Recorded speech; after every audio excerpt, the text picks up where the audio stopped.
Salut à tous et salut à toutes, j'espère que vous allez bien. Aujourd'hui une vidéo un peu spéciale vu que je fête 1000 abonnés, vous allez voir. Et c'est l'occasion aussi du coup de faire une nouvelle vidéo de présentation de la chaîne en parlant un petit peu du passé et du futur de la chaîne. Et donc ça vous permet aussi du coup de donner votre avis comme d'habitude. Donc n'hésitez pas, si ça vous plaît, à mettre un gros pouce bleu. Si ça vous plaît pas, à mettre un pouce rouge ou rien. À vous abonner, à partager, faites-vous plaisir. Et sinon, n'hésitez pas par rapport à ce que je vais annoncer dans cette vidéo, à m'indiquer si vous trouvez que c'est tout pourri ou si vous trouvez que c'est bien. Voilà. Sur ce, je vous laisse en compagnie de moi-même. Et c'est parti.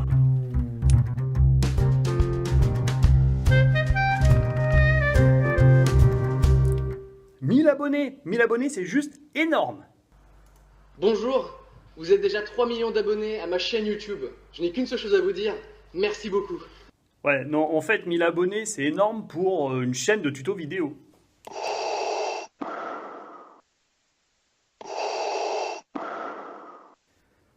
Ouais, en fait, non, 1000 abonnés, c'est énorme pour moi. Voilà, donc 1000 abonnés, pour une chaîne qui a moins de 2 ans, moi je trouve ça pas mal, surtout que je ne m'attendais pas à ce qu'il y ait des gens qui s'abonnent à ma chaîne. Et donc aujourd'hui, il est temps de changer la vidéo de présentation de la chaîne pour justement s'adapter à l'évolution. Donc c'est-à-dire qu'on va parler du passé de la chaîne, on va parler du futur de la chaîne, et puis on va quand même remercier 2-3 personnes. Et bien sûr, qui je vais remercier, mes parents, etc. Bon, ça, c'est classique, mais je vais remercier en premier lieu mes élèves qui, depuis que j'ai créé ces vidéos, sont tellement intéressés par ces vidéos, s'abonnent par vagues entières, qui s'intéressent tellement à ça que j'ai pas besoin de crier pour qu'ils bossent. Ouais, en fait, non. Non, si je ne remercierai pas une catégorie de personnes, ce sont les élèves. Bah oui, il y en a quelques-uns qui sont abonnés, donc eux, merci, très bien. Par contre, la plupart, c'est quand même des élèves qui sont à la ramasse. Hein. En fait, les élèves s'adaptent tellement vite à la consommation, en 2 mots, qu'aujourd'hui, les tutos vidéo, pour les élèves, ça devient même difficile. Il y a 5 ans, ça marchait très bien. Depuis 2 ans, ça ne marche plus. Donc les tutos vidéo, la faute à qui? La faute, bien sûr, encore une fois, à la société. Parce que, encore à l'époque, je ne sais pas si vous vous rappelez, on avait les bouquins dans les jeux vidéo qu'il fallait lire avant de jouer. Ensuite, dans les jeux vidéo, on avait le tutoriel qui était intégré. Par exemple, Tomb Raider, il y avait la fameuse salle d'entraînement. Il y a d'autres jeux qui créaient des niveaux faciles où on apprenait à utiliser le jeu avant de rentrer dans le vif du sujet. Mais en fait, aujourd'hui, le jeu lui-même est un tutoriel. Je ne sais pas si vous avez remarqué, j'ai joué récemment à un jeu qui s'appelle Uncharted 4, qu'on m'a prêté, qui est très bien, qui est un peu long, mais qui est très bien. Et en fait, dans ce jeu, de la première seconde à la dernière seconde, on vous dit sur quoi appuyer. Donc ça devient des jeux QTE, c'est plus des... Voilà, à part les scènes de combat, sinon ça reste des jeux qui aujourd'hui prennent par la main la personne de A à Z. Donc ce qui explique aussi pourquoi les tutos vidéo marchent moins bien. Parce qu'aujourd'hui, je pense que mes élèves, ils aimeraient bien que le logiciel les prenne par la main en leur disant « Qu'est-ce que tu veux faire? Une maison? Clique là, une maison, là, voilà. Moi je dis non. Donc du coup, si je remercie pas mes élèves, qui je peux remercier? Vous, les abonnés. Oui, vous qui regardez les vidéos. En fait, finalement, je me suis rendu compte que ma chaîne, je la fais plus pour mes élèves, je la fais pour les gens qui la regardent. Je la fais aussi pour moi. Hein. Si je m'éclatais pas à faire mes vidéos, je les ferais pas. Donc c'est quand même vous que je remercie, les plus de 1000 abonnés maintenant, les gens qui regardent mes vidéos, les gens qui m'envoient des mails sous Gmail, qui me parlent sous Facebook. Donc merci à vous d'être là, parce que si jamais à un moment le nombre d'abonnés descend, si jamais je n'ai plus de commentaires, je dois avouer que je vais me dire, bon, je vais arrêter. Voilà, parce que si ça n'intéresse plus, c'est plus la peine de se casser la tête. Je ne vais pas faire mes vidéos pour moi-même tout seul. Pas d'intérêt.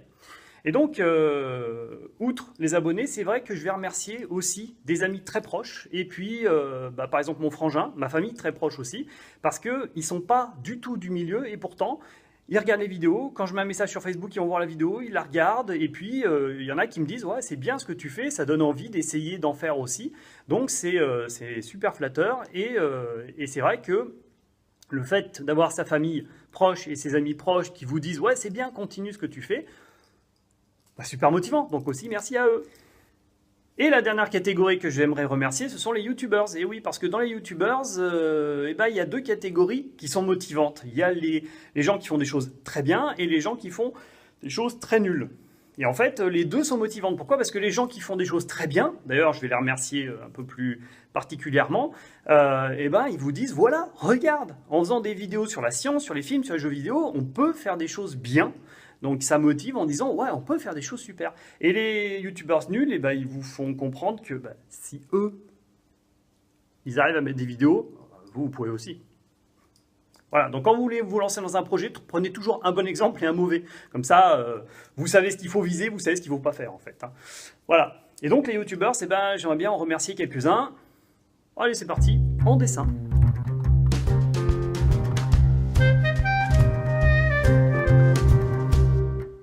Un Minitel, 3615, une chaîne sur jeuxvideo.com. Donc il a laissé tomber depuis très très longtemps. Hein. Les vidéos sont un petit peu obsolètes maintenant.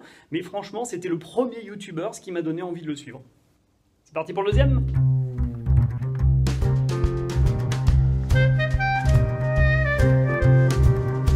Un grenier. Et un type qui joue dans un grenier. Le joueur du grenier. Et oui.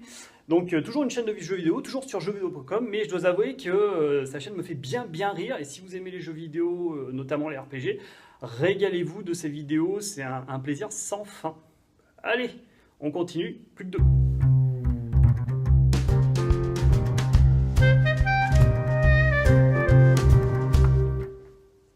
Alors, qui a trouvé un type avec une pelle qui creuse pour trouver des films? Le fossoyeur de films. Donc, si vous adorez les films, allez-y. Il y a plein de vidéos qui sont vraiment très intéressantes et c'est bien fun. Allez, un petit dernier pour la route, et c'est lui vraiment qui m'a montré qu'en fait la science pouvait être intéressante et pouvait plaire à des centaines de milliers de personnes, voire bientôt des millions, s'il n'y est déjà pas. C'est parti.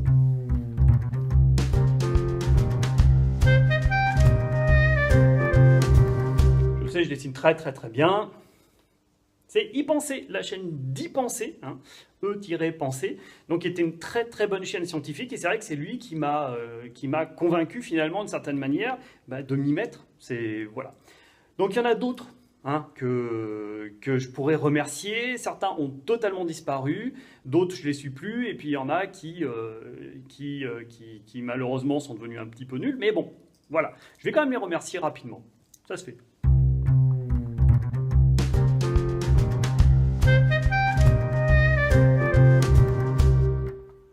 Voilà.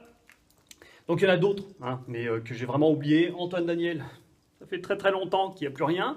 C'est dommage parce que c'était vraiment très drôle. Post Process, excellente chaîne pour ceux qui sont fans d'informatique et de jeux vidéo. C'est sur JVC aussi, vous devriez regarder, franchement.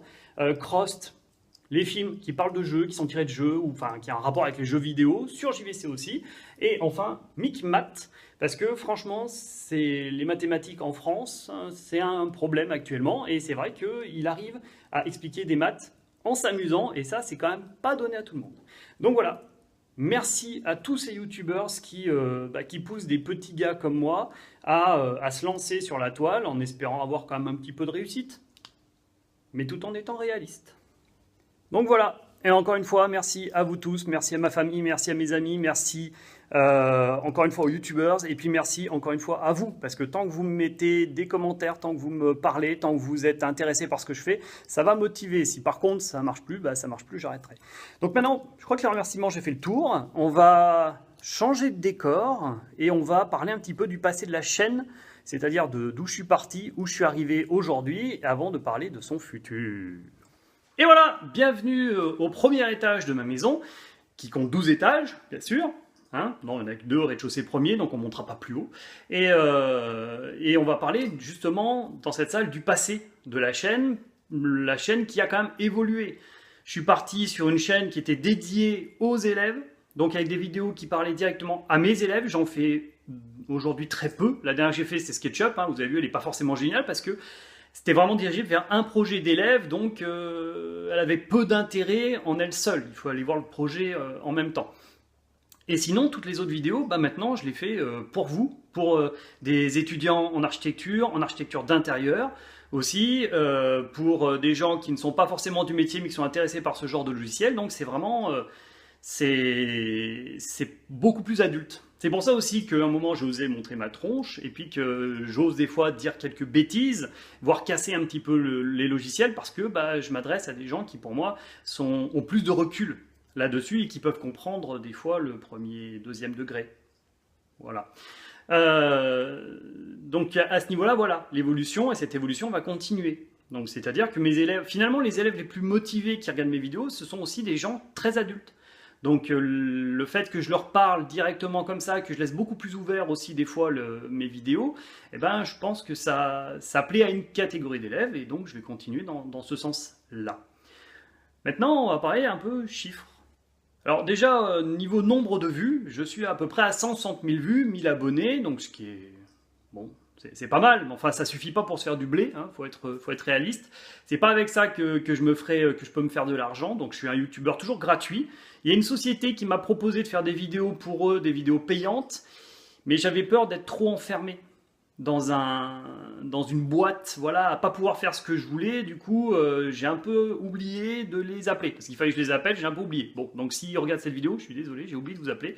Mais bon, je pense que si j'ai oublié de le faire, c'est parce que ça m'intéresse pas, je préfère rester largement en gratuit et d'avoir un contact finalement qui est direct avec vous.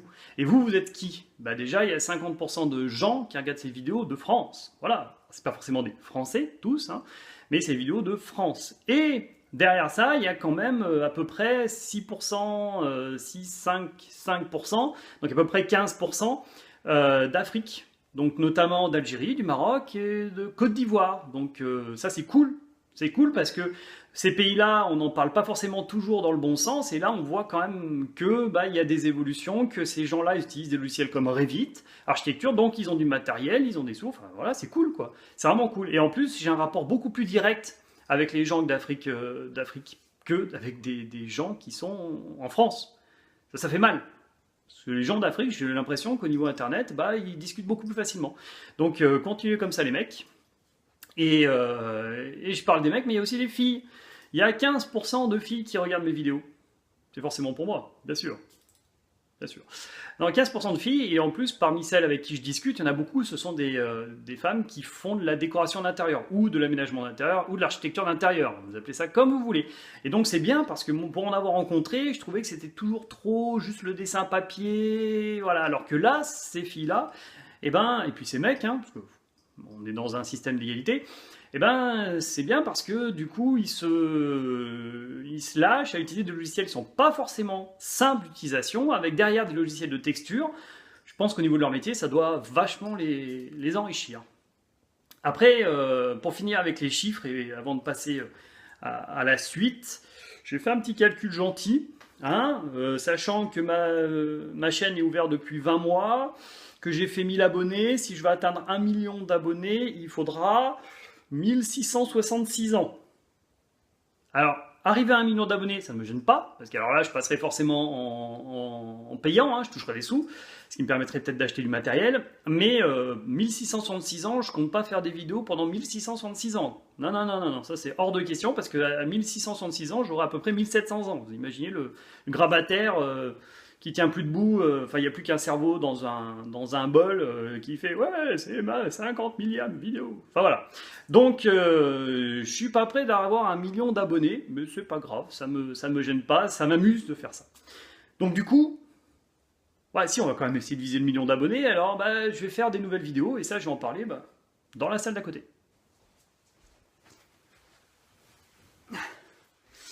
Voilà, donc au niveau du futur, déjà, est-ce que je vais arrêter les tutos vidéo? La réponse est bien sûr non. Je vais garder mes tutos vidéo, bien sûr. Je vais peut-être changer d'angle pour essayer d'autres choses. Parce que c'est vrai que là, j'ai essayé, par exemple, les 2 dernières vidéos sur Revit, c'était des bâtiments complets. Hein, que ça soit le donjon, enfin la tour de donjon, ou la maison à flanc de falaise. Voilà, c'était des bâtiments. Et d'ailleurs, il y a un défi qui est en cours. Il faudrait un moment que ça se concrétise. D'arriver à faire une maison en moins de 10 minutes sur Revit. Oui, c'est pas gagné. C'est pas gagné, mais bon, on va essayer, on va s'amuser. Donc le futur, ou le turfu, hein, super moche, mais les élèves disent toujours turfu, de la chaîne Nouveau Tuto Vidéo, ça ne changera pas. Il y aura toujours des tutos vidéo, sauf que, au niveau Revit, j'hésite à attendre la nouvelle version. Voilà.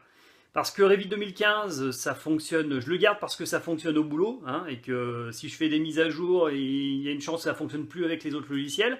Mais sinon, j'aimerais bien passer au Revit d'après. Donc je vais quand même continuer les vidéos sous Revit, mais peut-être qu'à un moment, je vais faire une pause pour atteindre la nouvelle version et travailler avec la nouvelle version. Ce qui sera un petit peu plus dans l'air du temps, quoi. Et par contre, c'est vrai que je vais peut-être faire des vidéos sur un point particulier, comme ce que j'ai fait à un moment ou un autre. Mais là, par exemple, je me rends compte que les murs rideaux, il faut 3 vidéos pour voir tous les murs, même pas tout, mais voir plein d'options sur un mur rideau. 3 vidéos, parce que bah voilà, quand je fais une maison, je vais pas parler de tous les murs rideaux, je vais parler de ce mur rideau là. Du coup, peut-être ça serait intéressant de faire des vidéos du genre tout sur les murs rideaux. Voilà. Parce qu'en plus, récemment, j'ai discuté avec l'un d'entre vous parce qu'il avait un problème sur un mur rideau. D'ailleurs, je ne sais pas si ça a été réglé parce qu'il ne m'a pas répondu. Voilà. Mais du coup, une vidéo sur que les murs rideaux, que les murs, que les plafonds, que les dalles, que les systèmes, etc. Peut-être que beaucoup plus ciblé, ça serait plus efficace et moins long aussi. Voilà. Donc, à ce niveau-là, peut-être que je vais attendre la nouvelle version de Revit. Mais je pense que je vais craquer avant. Je vais quand même faire des vidéos avant parce qu'il y a aussi le module de thermique qui m'intéresse sous Revit. Mais voilà. Après, nouveau logiciel, il y aura sûrement Sype. Donc Sype, c'est un logiciel, moi, qui m'intéresse parce qu'il fait du calcul de structure, notamment du béton armé. Ça me plaît beaucoup parce que ça me manque en cours. Le truc, c'est qu'il va falloir que j'apprenne à l'utiliser. Donc les vidéos Sype, ça sera sûrement pendant les grandes vacances. Et quand je dis sûrement, c'est pas sûr du tout, hein. Mais voilà, il y a ce logiciel-là qui m'intéresse beaucoup, avec encore d'autres logiciels, Audacity, Catacoustic, qui sont des logiciels que j'utilise moins, mais que de temps en temps j'utilise. Donc une vidéo sera intéressante. Donc voilà au niveau tuto vidéo, vers quoi je risque de me diriger. Par contre, comme vous l'avez vu, il y a une playlist qui s'appelle Les à côté de l'AC et elle va s'enrichir. Elle va s'enrichir d'au moins 3 vidéos, j'espère. Une vidéo sur la STI 2D. Bah oui, c'est une filière de bac et ça serait bien que je fasse une vidéo dessus, vu que j'ai fait une vidéo sur les options de seconde.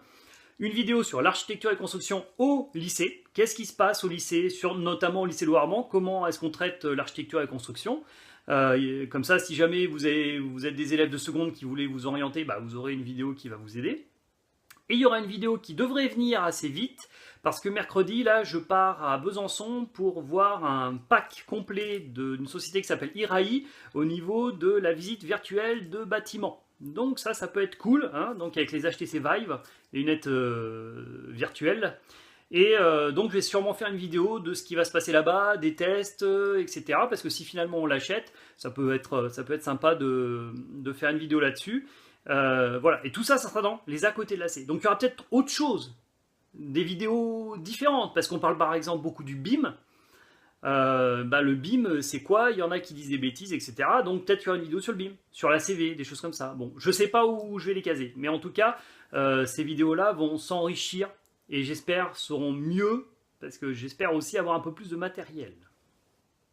Et donc pour finir, il y aura une nouvelle playlist qui va s'appeler la classe inversée. Je ne sais pas si je vais lui donner exactement ce nom-là, mais le truc c'est que, je ne sais pas si vous vous rappelez, dans plusieurs de mes vidéos, j'ai dit des trucs du genre ouais, là il faudrait des connaissances.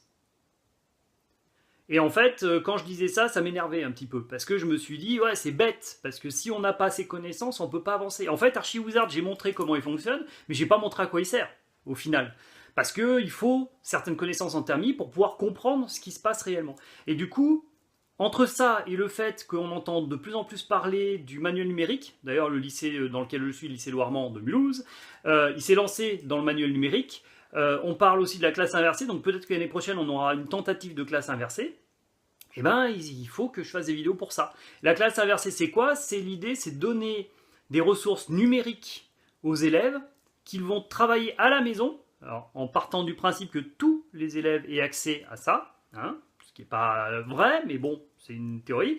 Et ensuite, ils reviennent en classe, et en classe, comme ça, on n'a pas besoin de faire un cours, on va simplement répondre à leurs questions. Ça part aussi du principe que les élèves travaillent à la maison. Ce qui n'est pas tout à fait la direction actuelle. Bon, mais cette classe inversée, ça m'intéresse quand même, et c'est vrai que de toute façon, moi, je vais les faire ces vidéos. Si c'est pas pour les élèves, ça sera sûrement pour d'autres personnes, donc ça marchera. Donc ces vidéos, ça sera quoi? Je vais lancer première série, la classe inversée, la thermie dans le bâtiment. parce que c'est un gros morceau de l'architecture et de la construction avec toutes les rénovations thermiques actuelles par exemple. Et du coup je vais faire quoi? Je vais faire une première vidéo sur c'est quoi la chaleur. Donc je pars de rien, hein. Je pars du principe que vous savez parler français et vous savez compter, c'est tout.